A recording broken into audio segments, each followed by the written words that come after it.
In 1982, Michael Gira formed the experimental rock band Swans. Now, for some of you guys might not know Swans, they're not very popular, but for the type of music they do create, they are popular. Swans are best known for their experimental rock sounds with just creepy sounds to it, heavy guitars, just hypnotic rhythmic melodies. And today I wanted to dive into what makes Swans so good, because for the type of music they do create, they are popular. You know, they're not mainstream, but some of their songs can be more mainstream hits. And for the type of music they create, that's something special. So in 1996, they released what people think is their magnum opus, or their best album as well, Soundtracks for the Blind. After that, they took a little bit of a hiatus until 2010 with some, I forgot the title of the album. I'll show it right here. And then they went on a run which kind of defined Swans even more and put them back into the mainstream kind of like, you know, music nerd. Their album To Be Kind was an instant success, and I'll be talking a lot about that today because that kind of shows what Swans are really good about. I think it's their best album. And then The Glowing Man and the Seer also, I think it's part of a trilogy. It's hard to listen to the Swans because of how long their albums are. I mean, they'll release 2 hours, 20 minutes, you know. Again, another 2 hour, like all their albums like 2 hours long. And on those albums are, you know, 20-minute songs, 30-minute songs. And I mean, their best song is arguably The Glowing Man, which is a 28-minute long song. And I'll be referencing that later because that song is pretty much essential Swan sound. So let's dive into the first reason why Swans are so good, and that is their hypnotic talent.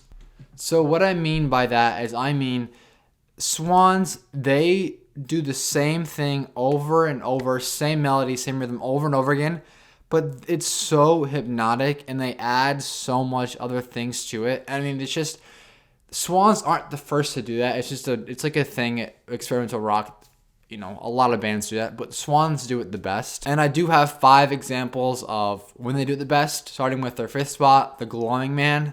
Like I said, The Glowing Man's 20 minutes long, and there's just consistent, you know, guitar strumming, and then it builds up and builds up until the little bit changes. I'll talk about this later, about the tension, and then they change something like ever so slightly where it sounds pleasant to our ears. But with their ability to build and build and build up to this epic finale is like unprecedented. And Helpless Child is also a prime example of that. And now I'm putting Helpless Child / The Sound. They're not the same song at all, but they have kind of the same like structure to it. I do think Helpless Child has more of an impactful ending with the synths, and then The Sound kind of has a more impactful middle part, and then it kind of goes, then it kind of trickles down. But both of those songs, I mean, they build up crazy. So then another song is Screenshot. So Screenshot is the initial track off of To Be Kind, and it literally starts off with a bass. I don't have a bass on me, but a bass just going.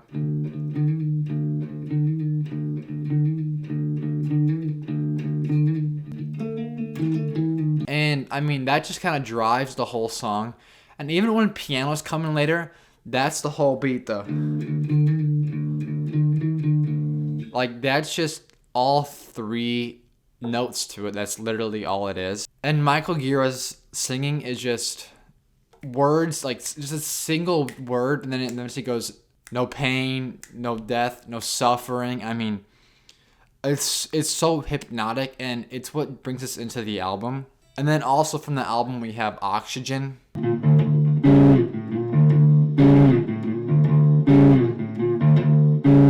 I mean, Oxygen starts off with and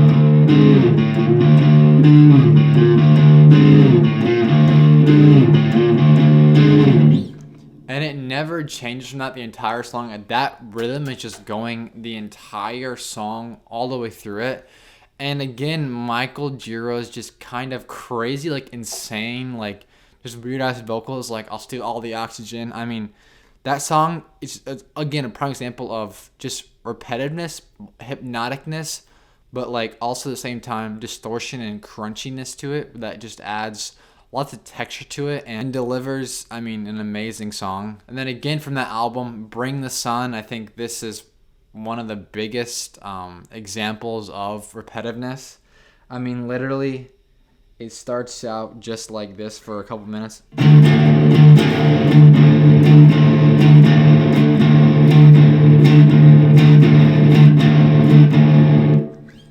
And that lasts for about the first half of the song, and the second half of the song was like weird horse noises to it, which is a little bit strange, I'll admit. And Swans aren't for everybody, and that's what I do have to acknowledge, that not everyone's gonna like Swans, and I mean, that's not a surprise or shocker to anybody at all. So another element of Swans music that makes it so awesome is their building up of tension and then a big epic finale. So in a lot of Swan songs, like I said, there's a lot of consistency, a lot of hypnotic rhythms.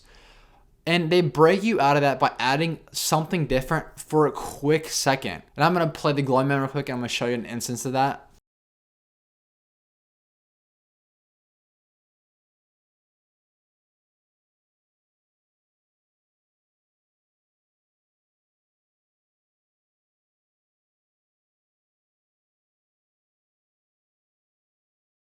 And it'll go back to the hypnotic rhythm, or it'll be like a little touch layer on top. And that just builds tension and tension. So when the epic finale does come, I mean, it pays off so well. And Swans are also not afraid to hit you real hard. Like with Bring the Sun or the Glowing Man, they both have the same boom, boom, boom, boom, you know. They'll come at you quick and hard, and they don't really give a fuck. And also, once you've listened to Swans once, you kind of know where things are going, but in a very good way, because you want that. You're freaking out because you want that. You want that feeling back. And after the song ends and the next song starts up, you're like, okay, I can't wait for this build up and this epic payoff. And it doesn't always happen, and that keeps us building tension up. And I mean, Swans just deliver punch after punch after punch. Most likely, if you're watching this video, you know Swans because, like I said, they're not very mainstream, but they do have a very, very, very high critical appeal in music nerds, whatever you want to call it. I personally think Helpless Child and like The Sound are probably their most mainstream songs. Or A Little God in His Hand. Those to me, I feel like anyone can get into those songs. But yeah, I don't want to do a full deep dive down into Swans without listening to their entire discography.